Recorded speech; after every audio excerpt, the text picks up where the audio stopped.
All right, what's going on? Thanks for joining if you're on. Appreciate it. Otherwise, if you watch this later, thanks for that as well. I know this time doesn't work out great for everybody, but I figure I have some thoughts, some stuff that I can share in these live chats, and I can pop the video out, and people can watch it later. Sometimes there'll be a very specific topic. Sometimes they'll be pretty random. Sometimes they'll be whatever popped in my head that morning. So again, right now, trying to do these on Mondays and Tuesdays, 10:15, 10:30. I scheduled this for 10:30. So anyway, if you have any questions, thoughts, topics you want to chat about, drop it into the live chat, and we'll jump over to those. If it's something I don't want to jump into now, I'll just tell you. I'm not too bashful, and I'll cover it in another one. So anyway, thanks for joining. The topic, what I was going to talk about today was some service processes and frustrations, maybe issues, some of it brought on by ourselves. And anyway, if somebody ends up watching this and you work in service at another shop or something like that, anyway, I'd love to get a little roundtable together and chat about stuff. Maybe, probably, if we're not direct competitors or something like that, or maybe we are, it doesn't even matter. So, but I have some thoughts. So as we're growing, I'll just share some stuff. One is an interesting thing is everybody thinks that I do all the service here, which is I actually don't do much of the service. So I do a lot of the auditing and checking of the service. I used to do a lot of the service. I do a lot of the heavy troubleshooting type of stuff. And I do a lot of our high-end builds, custom builds, and then obviously, like, I have a bike shop, so I'm trying to run the business as well. So, yeah, my main role is not service. I work out of a service bay. It's kind of like my office. And I've always got some projects going on as well. So, like I said, I like troubleshooting, solving problems, that type of thing. But a lot of the general basic service is definitely not coming through me first. So I say that because somebody earlier this week asked me a question. I didn't really know it off the top of my head. It was like a direction of some spacers or something with a crank. And I'm like, I don't know. We don't actually see a lot of those specific cranks. Some come through our shop to begin with. And then I probably wasn't the one that pulled those cranks in and out and replaced those bottom brackets either. So, but anyway, one of the things that we have always tried to figure out how to do the right way, and we're gonna change our service process in the future, probably pretty quick here before it gets really, really heavy. So,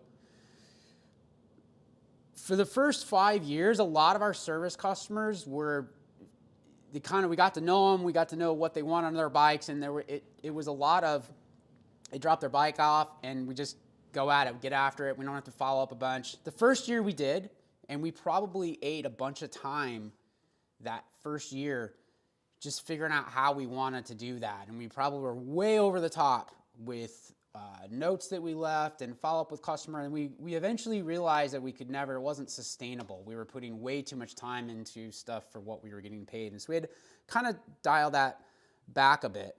The other thing we also do is we try to, when we check the bike in, usually Lynn actually checks the bikes in because it just makes more sense versus pulling someone off of service work to go check a bike in, and then you constantly getting interrupted. But the further we've gone, the more due diligence we're doing at a check-in and trying to capture everything that's there. But inevitably, you never actually get it. Once the bike goes in the stand and you take some wheels off and you start working through it, you start finding other issues.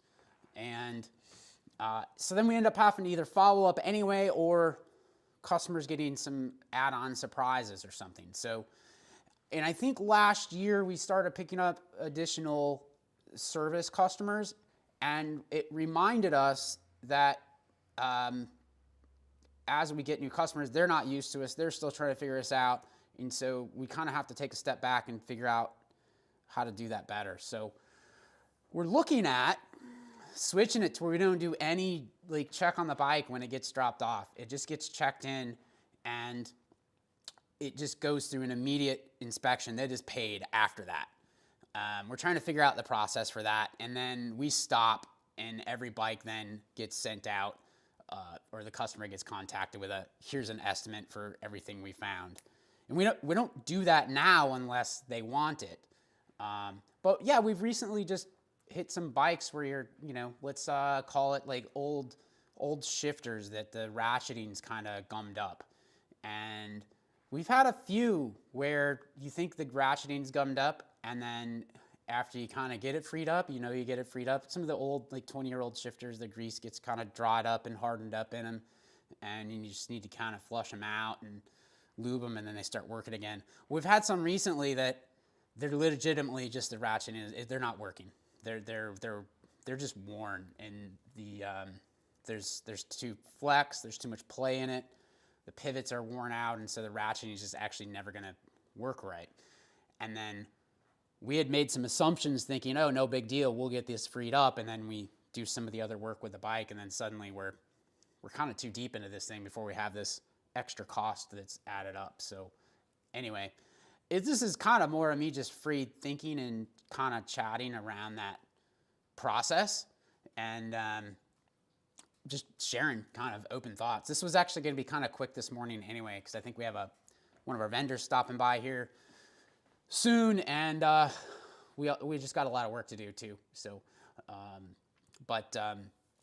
anyway, yeah, we're trying to figure that out. I'll show you kind of what we have been doing, and I think it's worked, but I don't think it works great. And let's see, is this it? Yeah. So here's our bike service, and actually yesterday I cleaned up a bunch of the instructions at the top for kind of what bike service is. It was just too wordy, and I think people weren't reading through it. And anyway, the way we run our service process is there's a drop-off line, there's always a drop-off. You're welcome to drop your bike off anytime, and it just goes to the end of the first come, first serve line. But we also do a scheduled service. And that doesn't mean that you get your bike serviced at 1:15 p.m. on a Tuesday afternoon and hang around while we do it. It just means that you're scheduled priority, and we tend to do it by the week. And so we'll schedule so many bikes per week, and it's a suggested of if that's your service week for your bike, have it here by Monday. And if it's here Saturday, it's probably the first one that gets touched when somebody gets here Monday morning. But yeah, and then those are the priority bikes for the week. And anything that's in the drop-off line, we may or may not get to them that week. If the scheduled bikes take up all the service time that week, then the drop-offs just kind of get pushed another week. So a lot of our customers schedule priority weeks. Not this time of year. This time of year, because nobody needs their bikes right away, so they don't necessarily worry about it too much. They just drop them off, and we just kind of work through them as we can, and during this downtime, or like seasonal downtime, because we have a full shop of service bikes right now. But yeah, so if it's a drop off and it's in June, it could be here a long time before we get to it if people had preemptively scheduled ahead. Now, if your bike was in here prior to someone calling to schedule for like that week where your bike is going to be up, then, we're going to tell them we're full for that week. And we kind of, when people go to schedule, we take a look at, well, Lynn does it. She takes a look at what's in here in the drop-off line, how far we think we're out on that, and then how many weeks out we're scheduled for people that basically aren't going to give their bike up until their week, and then likely their bike is just in here for that week, 4 or 5 days or whatever it is, right? So anyway, and then what we do is we've had these service packages. These are on our website. And this first one called Basic Adjust and Lube, we almost never do that one. And it's something we actually just added last year, and it's going to change. We basically were doing these level 1 and level 2s. And quite honestly, we got those names kind of from back in the days when we were a Trek dealer. They kind of have this level 1, level 2 system. And they had the overhaul.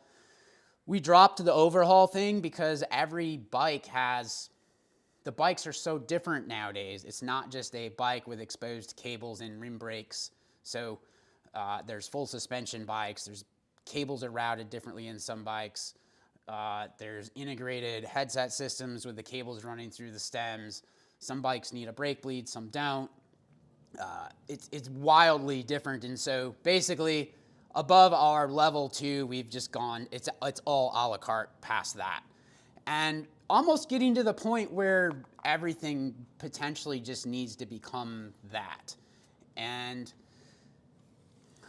quite frankly, the level 1 and level 2 prices probably have to go up. We're probably going to adjust some of those prices for February, which is like a week and a half out. We're trying to figure out where that needs to go. I don't think that level 2 can go over $200, but I'll kind of go through what we do. So basically our level 1 was effectively chain clean, basic kind of brush off the cogs and the chain rings, and then the bike's getting all the adjustments. So anything, and the wheels are coming off the bike too. So we're gonna take the wheels off the bike and do a basic chain clean on it with the chain on the bike. The wheels come off the bike, we can check the hubs for play, roughness, or anything like that. Make sure the cassette lock ring is torqued. Make sure the rotor is torqued, because we do find, you'd be surprised how many loose cassettes we find. And we don't find too many loose rotors, but occasionally we do.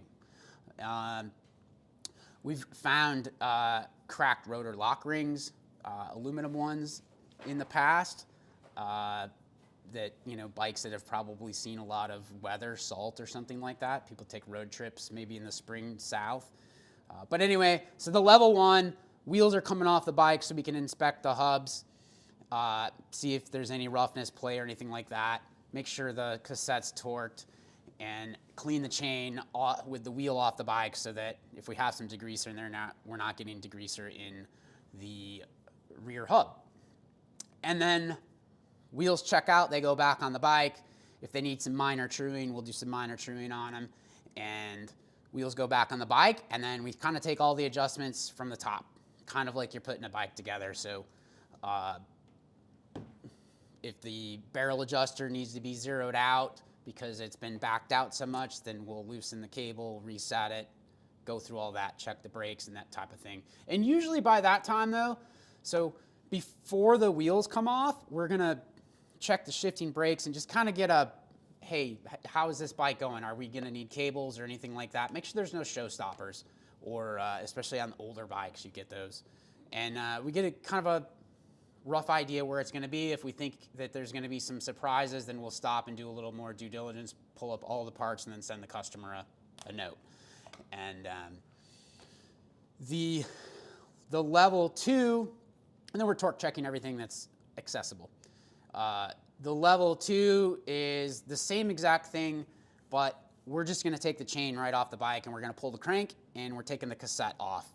That allows us to clean up around the free hub a little better. And sometimes we can do that without taking the cassette off, but a lot of times we get all the gunk out of the cassette, and then with the crank out, we can do a better job inspecting the bottom bracket. A lot of times we know it before the crank comes out, but there's sometimes you can't really, say on like 2x bikes. If you had a 2x road bike that was cable actuated front derailleur, you could kind of slide the cable out, get the chain off, spin it freely to see if you could feel some vibration in the frame, spinning the crank. But with the new electronic stuff, that's a little harder to do. We certainly don't want to drop it down on the back side and potentially scratch a frame or something. So a lot of times, a lot of people, if they ride a lot, especially mountain bikes or road bikes, they're like, just do the level 2, pull the crank, check bearings, clean it all up, and the whole drivetrain's getting cleaned. And versus just kind of wipe down and that type of thing. It depends on the bike. But there's a lot of times though, somebody will say do that level 2, but their chain's actually pretty clean and it doesn't really need to come off the bike. And we're like, well, why take the chain off and whatnot? Their stuff's pretty good shape. So we end up like backing off on it. or maybe somebody still has square tapered spindle bottom brackets, and we know that with those aluminum cranks going onto a square tapered spindle, you wear the taper out. So we don't like taking cranks off that are on square tapered spindles unless they really, really have to come off there. So anyway, that's a little bit of the process. I guess I didn't know exactly where I was going, but we're thinking about, and we added this one off to the left at some point, in an effort to basically trying to just offer a tune-up that was still under $100. And it just meant we're not going to take the wheels off the bike. But we're actually not that comfortable with that, because you'd be amazed at once we back off a skewer or unthread a through axle, the amount of end caps, like kind of threaded end caps on through axle bikes that we find they're a little loose, or once you have the wheel off, you find a lock nut or something has been backed off of a free hub. How that happens, I don't know. How long people have been riding stuff like that, I don't know. But we find a lot of hub issues when you get the wheel off that you're suspect of something there when it's on, but sometimes you're actually surprised when you pop the wheel off. But I think we're gonna redo it. I don't think we can do like just shut off the 1 and 2 stuff, but I do think a lot more of it has to maybe go a la carte, and we're looking at doing oh, here's another issue. Sorry, I'm kind of jumping around.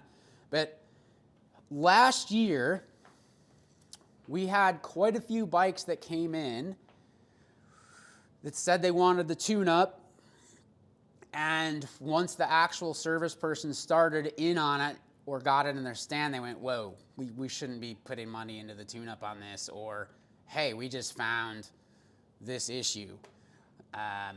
And then we had multiple back and forths with customers, and inevitably they decided not to do the service.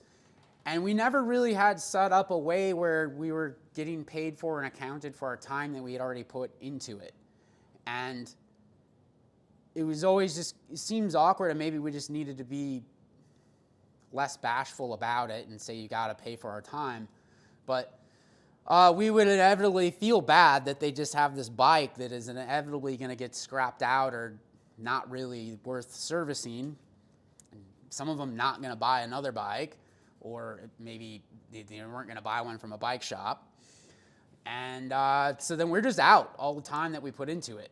And, it's not that much, right? But it adds up, and it disrupts the paid service and all that type of stuff. So we're trying to figure out the best way to go around this. I do not think that the way to do it is to put a service person at check-in and going through an inspection and at check-in, because people drop bikes off randomly. So I think we're thinking about taking this $99 one, making it like $89 or something, and it's a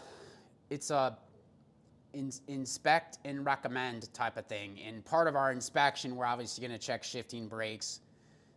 If we can adjust them quickly during an inspection, then you're basically getting a tune-up on it. And if somebody decides not to do the, hey, you need a chain, tires, that type of stuff, at least we're getting paid for the basic work and time that we'd already put into the bike. And but anyways, just thought I'd share. I mean, if you're a customer and you're on here watching this and do service with us, you might see that check-in process change a bit. The other issue we've had is we've gotten to the point where the check-in conversations are just taking a really long time, and way longer than they need to be. And then we're going back through it again anyway. A service person actually is when they get the bike. So, and some of this maybe just because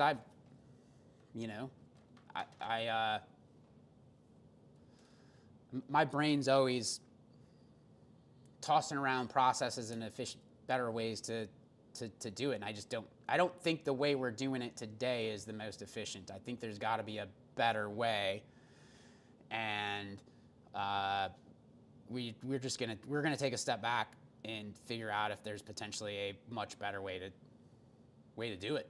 So we do have people that use the check-in form and that type of thing. I think, if you've watched some of these, you might have seen us talking about our custom bike builds and stuff. I think there's potentially a way that on our website we can actually give people a better way to estimate what their service might be. Because the thing is, you have that tune-up, and then it's like, well, if you need cables and a bottom bracket, there's additional labor and all that kind of stuff with it, and it can add up pretty quick. So if we're advertising $120 tune-up, there's a lot of times people don't understand that quickly can turn into $280. And so we've also probably just taken for granted, which is a mistake on our part, of, hey, you dropped your bike off for service, we're going to take care of everything and do what's right on it. And like, I get it. If you don't know us and haven't worked with us in the past, you might want to have more information ahead of time first. So, but it's a fine balance between making sure we can cover all of our time and get paid for it, and at the same time, just giving customers proper expectations of what we might run into on the bike when we go to service it. So, but anyway, we open up in a few minutes here, and it's going to be a cold one today, or I guess tonight when we leave, and we got some work to do. So I don't know. Today it's still kind of decent out right now, so we're going to try to get some work done, maybe take care of some customers if they're getting in here before the next couple days of crazy frigid weather and whatnot. So if there's no questions, I'm going to shut it down. If you have any thoughts, want to chat about it, if you're a customer of ours and you've have us do service work and you have some suggestions, drop us a note. So we're always looking to improve and do a better job, become more efficient. And actually a big thing that we talked about was scalability. I'm going to add this too. So the way we're doing check-ins right now is we learned when we had part-time people helping us in the summer and it was a busy Saturday or something like that, and we're kind of all hands on deck, somebody's looking at bikes and that type of thing. Like our part-time people, like they weren't able to properly check in a bike. And so, and set expectations with a customer. So we're going to try to make that check-in process pretty much a drop-off, and then the bike goes through a check-in on its own, and then a customer follow-up that we build into the process. There might be I think it's just a matter of we're going to transfer the time spent on that bike from it getting, instead of doing it when it's dropped off, it gets done afterwards, which I do believe likely will be a much more thorough job as well. And we still go through the bikes thoroughly. Probably a more accurate estimation can be sent to the customer before we go and do the rest of the work versus kind of going through it and avoiding any surprises. So, and I think it's important to, like, I have my way of doing it and I kind of go through it, but as we introduce new people working into service and as we grow that, figuring out a most efficient and most scalable model so that we're doing a good job. So, but anyways, thanks for tuning in. Thanks for watching this later if you are. When I finish up these lives, you won't find them for probably a day because I mark them private so that YouTube can finish processing them from standard definition, and then I can get a thumbnail on it and get a description, put some chapters in if needed, and edit out the couple minutes at the beginning that's waiting. So, but anyways, they'll usually show up next day. So if you're watching this later and you want to catch them live, Mondays, Thursdays, otherwise you'll see them probably hit YouTube on Tuesdays and Fridays, the replays. Take it easy. Have a good day. Later.